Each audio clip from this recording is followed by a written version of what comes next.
welcome. It is day 41 of 100 days of junk journal tags. Please check out Bexx's channel. She's doing so good with me every single day, sharing one tag a day for 100 days. Her channel is Black Whisper Crafts, aka Bexx.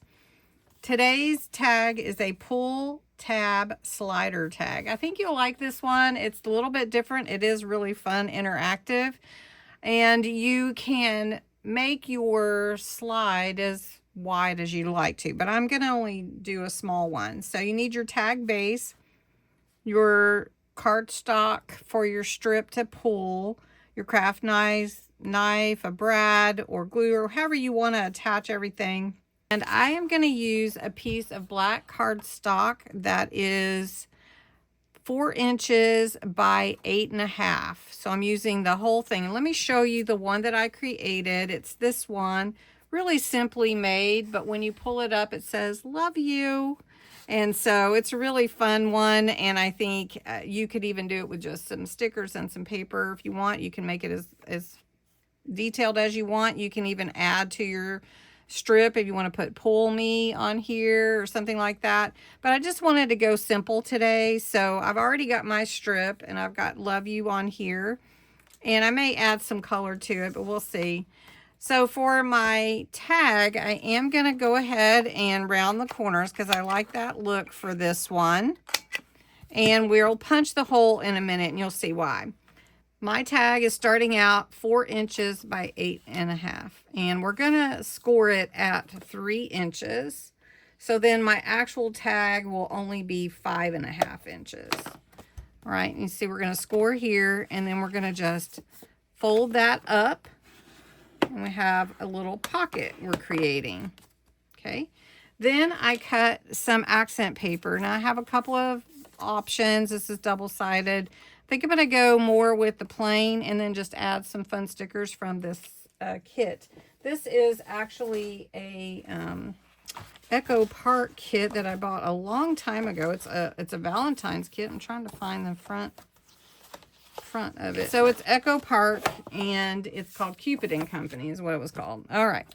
So it's double-sided, which is nice. And I'm going to go ahead and go around the edges with some pink ink. I did cut my design paper 1/4 of an inch smaller so that when I put it onto the backing for my tag, it'll be matted. It'll look nice. Now, this one I did not round the corners, and I am going to just glue it on, and then we can embellish it in a minute. And just like this.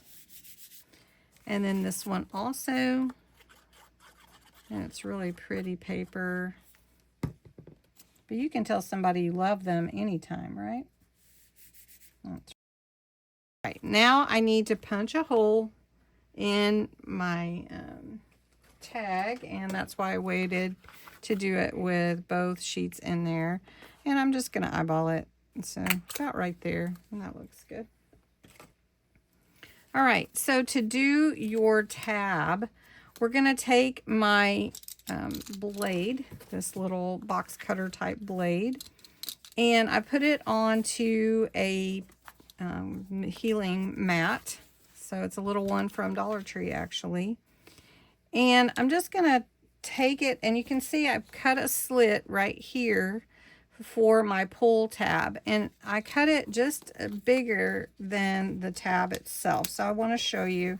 You put your tab in here, you can see where do I want that to be, and then you can just cut it. So since I have these little checks on here, that kind of helps. So I'm just cutting through both pieces, and I can tell when I cut through, and then I cut another little piece right under it. So I don't know if you can see that. I'm going to show you. So I'm cutting 2 pieces, and then I'm just going to cut the edge, and then we'll pop that out. Like this. And then when I pull, then "love you" shows up. So the only thing really left, the mechanics are done, and then you can accent it however you want. And that is it. So I've got my lace as my ribbon. I put a little charm heart, and then XO, and then "love you." And it's really simplified, but fun at the same time. And so then this one works the same way. Just simple, but fun, interactive tags. And you could actually just, you know, like make a card or something if you wanted to. I hope you enjoyed today's tag, and tomorrow is a waterfall tag. Ooh, that's going to be a fun one. Thanks so much for watching.